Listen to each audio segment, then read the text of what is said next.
Mimi naitwa Heri Mpinga Shari kutoka Tin TV Online. Leo bwana tumetembelewa na dada yetu hapa, dada Alice Erasto.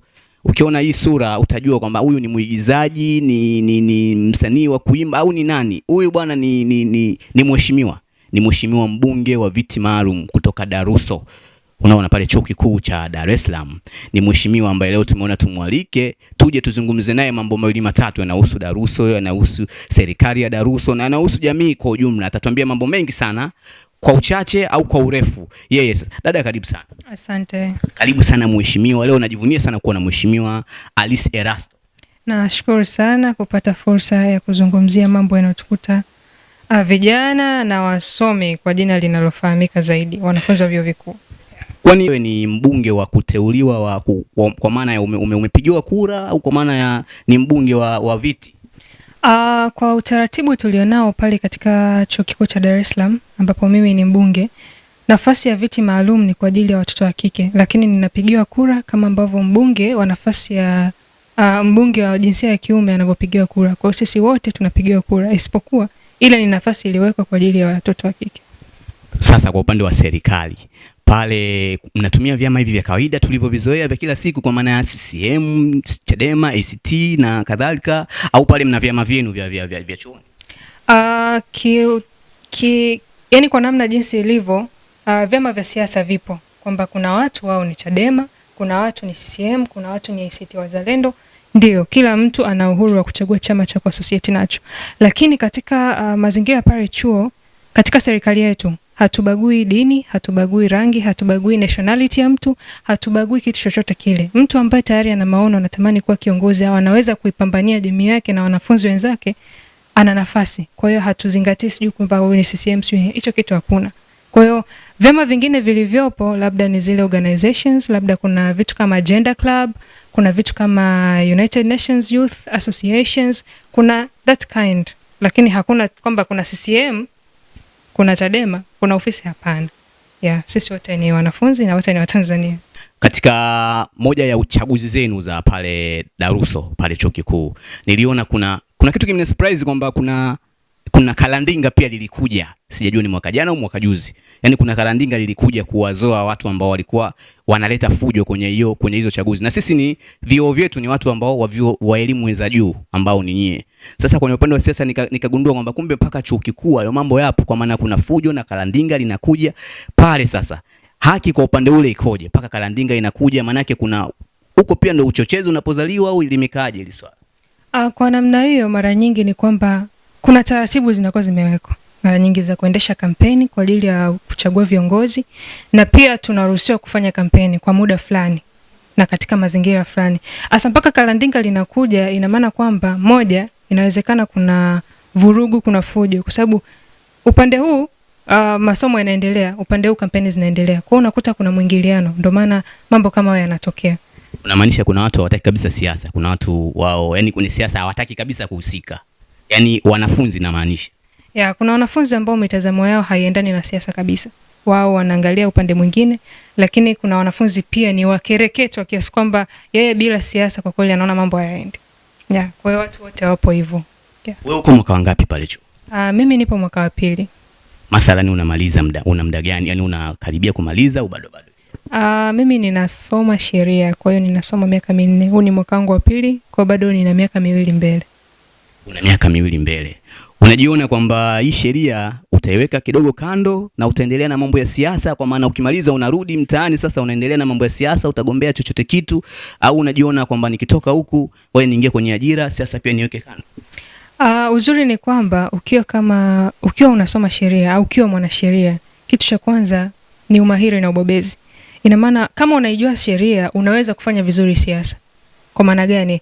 Bunge linapitisha sheria, linatunga sheria, mahakama inazitumia zile sheria. Mimi ni mwanasheria na maana nitatakiwa kuzijua zile sheria. Pale ambapo kuna shimo, pale ambapo kuna momonyoko, pale ambapo kuna tatizo, ni rahisi mwanasheria kupaona kwa haraka na akapazungumzia kuliko mtu mwingine ambaye labda tuseme ni mtu wa kawaida ambaye hajakubobea kwenye sheria, hajui kwamba sheria hii iko vipi. Kwa kwangu mimi nitaendelea kusoma sheria, lakini pia kwa nafasi hiyo nikiwa kama mwanasheria nitaendelea kufanya siasa, kwa sababu ndo makusudi mazima yalionifanya mimi nisome sheria. tujiandae na hiki ni kwamba kuna baadhi ya wanasiasa wakishakuwa kwenye piki, wakishakuwa kwenye vario kabisa kwamba mimi sasa hivi niko mtu fulani, wanakuwa kuna ukaguzi fulani niliona katikati ulipita sana kwamba yule sio Mtanzania, yule hivi, na wewe muonekano wako ulivyo kuna nchi fulani unafanana nayo. Unaona, nishapita kwenye baadhi ya comment, watu walikuwa na comment hivyo, huyo bwana Mnyarwanda, tusifiche hicho. Unaona, unaliwekaje hili? Ni kweli kwamba wewe, kwa sababu unaweza ukawa kule tayari wakikuangalia kumbe sio, hauna ndui, unaona, ukawa unainguliwa sasa pale, kumbe sio Mtanzania mwenzetu, huyu Mnyarwanda akagombea Rwanda. Hebu tuweke sawa kwenye hilo. Okay, nashukuru sana kwa swali hilo, maana ni swali ninalokutana nalo kila siku. Mimi nimezaliwa Tanzania na kwa sheria za Tanzania mimi ni Mtanzania. Lakini tutambue kwamba hapa Tanzania pia kuna watu ni Watanzania lakini wana asili ya India. Kuna watu ni Watanzania lakini wana asili ya Uarabuni. Kuna watu ni Watanzania wana asili ya Somalia. Wote ni Watanzania kwa sheria za Tanzania. Kwa maana hiyo mimi ni Mtanzania. Kwa hiyo hilo lisiwape shida, muonekano wangu si kitu kikubwa, ni kwamba ninaweza kusema nina ndoto kubwa kwa ajili ya Tanzania, maana this is my country. Kisheria ni kwa Tanzania, ili uwe Tanzania citizenship laws, lazima damu iwe ni ya Tanzania na pia uzaliwe kwenye ardhi ya Tanzania. Kwa hiyo mimi hivyo vigezo ndugu zangu nimevitimiza, na mimi ni Mtanzania, na ninaamini wote sisi ambao tuko hapa tuna haki za kuendeleza vipaji vyetu na kutimiza ndoto zetu katika nchi ambazo ni za kwetu. Dada Alice ambaye ni mwanachuo wa Chuo Kikuu cha Dar es Salaam, mwanadaruso, amejibu vizuri sana kuhusu hili swala la kwamba yeye ni Mtanzania mwenzetu kweli, maana ni shida ambayo amekiri kuwa anakutana nayo sana huko anapopita mitandaoni na vitu kama hivyo. Naweza nikasema mama amejitahidi sana kurudisha utulivu na kuwapa watu nafasi ya kuzungumza yale wanayotamani kuyazungumza. Lakini mimi naweza nikatoa comment kwamba kwa mtazamo wangu, kitu ninachokifahamu mara nyingi kuna msemo unasema mtaji wa maskini ni nguvu zake. Na tukirudi katika Tanzania, mtaji wa Tanzania ni wa Tanzania. Lakini je, hawa wa Tanzania wanapata nafasi ya kuzungumza ukweli, kuzungumza wanayokutana nayo? Tumeona trend inayoendelea sasa hivi, watu wanaacha kuongea ukweli. Yaani anaogopa kupoint out kwenye vile vidonda au kwenye yale majeraha, kwa sababu anajua kuna watu watawaumiza. Kwa hiyo kinachobaki ni kumsifia mtu, ni kusema hivi vitu ni mambo ni sawa, mambo yanaenda vizuri, nchi yetu inaendelea, lakini kiuhalisia kuna ukweli nyuma unafunikwa kwa sababu ya kule kusifia. Na ndio maana tunashumu kwamba sasa hivi kuna amani, kwamba watu wanaongea, lakini wanaongea nini? Hicho ndio kitu cha msingi. Anasema kuna amani, watu wanaongea, lakini inategemea na wanaongea kitu gani. Dada Alice, asante sana. Lakini sasa kabla tujamaliza hapo, nataka niongezee kitu kimoja. Pale chuoni kuna utawala ambao, kwa sababu kila utawala una historia yake. Kuna utawala wote ambao labda ushafika pale, ushaangalia, ushapata ile feedback kwamba kuna mwanamke yote ashaikuwa rais wa Darussa? Hapana. Kwa upande wako unalionaje? Na bado miaka ipo, bado una miaka kama miwili kama sio mitatu ya kumaliza chuo. Unaonaje, unaweza ukatosha hapo? Natosha vizuri sana, kwa sababu nilikuwa ninaangalia. Au sio ndoto yako kusema wewe utabaki tu na ubunge? Sio ndoto yako kugombea urais? Hapana, ndoto yangu ndio hiyo, kwa sababu mara nyingi huwa ninajipima kwamba je, hapa nina fit, na kama si fit nifanye nini ni fit. Kwa hiyo kwa nafasi ya rais wa Darussa, mimi ninaamini kwa nguvu za Mwenyezi Mungu na kwa nguvu zangu na wanafunzi wenzangu, hiyo nafasi ninaiweza, kwa sababu hakuna kitu ambacho labda mwanaume anaweza kukifanya ambacho mwanamke hawezi kukifanya. Hakuna kitu kama hicho. Tukiachana na biological features kwamba mwanamke anaweza kujifungua mtoto akanyonyesha, mwanaume hicho kitu hawezi. Hiyo ndio tofauti tulionayo, lakini mtazamo, utendaji na kila kitu, kama mtu ni mahiri tu, haijalishi jinsia yake. Bwana, leo napata vitu, napata elimu, nasoma. Maisha wanayopitia wanachuo kwa kweli ni magumu sana. Na napenda nilizungumza hili kwa uwazi, kwa sababu wengi wanatoka mikoa yote ya Tanzania. Sio wote wanatoka hapa Dar es Salaam. Unakuja Dar es Salaam, unakutana na mazingira mapya. Na maisha ya Dar es Salaam ni maisha yako juu kuliko maisha ya mikoani, kuliko kwa vijijini tunakotoka. Unakuja hapa kwa baadhi ya vyuo wachache sana wanabahatika kupata hostels, lakini wengine inabidi muende mtaani. Kodi ninayolipa mimi haina tofauti na kodi anayolipa mfanyabiashara au mtu mwingine mwenye familia. Lakini je, chanzo changu cha mapato ni kipi? Hakuna. Kwa hiyo tunawategemea wazazi, na wazazi wengi ambao sisi tunatoka shule za kawaida, shule za serikali hizi, unasoma bure, mzazi anapoa, anatulia, unajitahidi. Wengi sana wamefanya bidii mpaka wamefika chuo kikuu, lakini maisha yanakuwa ni changamoto. Unakutana na mwanafunzi anakula mara moja kwa siku. Inatokea sana. Kwa sababu mwanafunzi anakula mlo mmoja ili asave hela ya kula wiki nzima, ili asave hela ya kwenda stationery, ili asave hela ya kufanyia mambo mengi. Kwa hiyo maisha yanapanda, lakini hiyo 10,000 ambayo mama ameongeza kwenye boom, tunaita boom, naweza kusema kwamba haitoshi. Kwa sababu hata wewe nikuulize hapo, wewe kwa siku unatumia shilingi ngapi? Haya basi, tuassume kwamba labda ni 10,000. Je, inakutosha?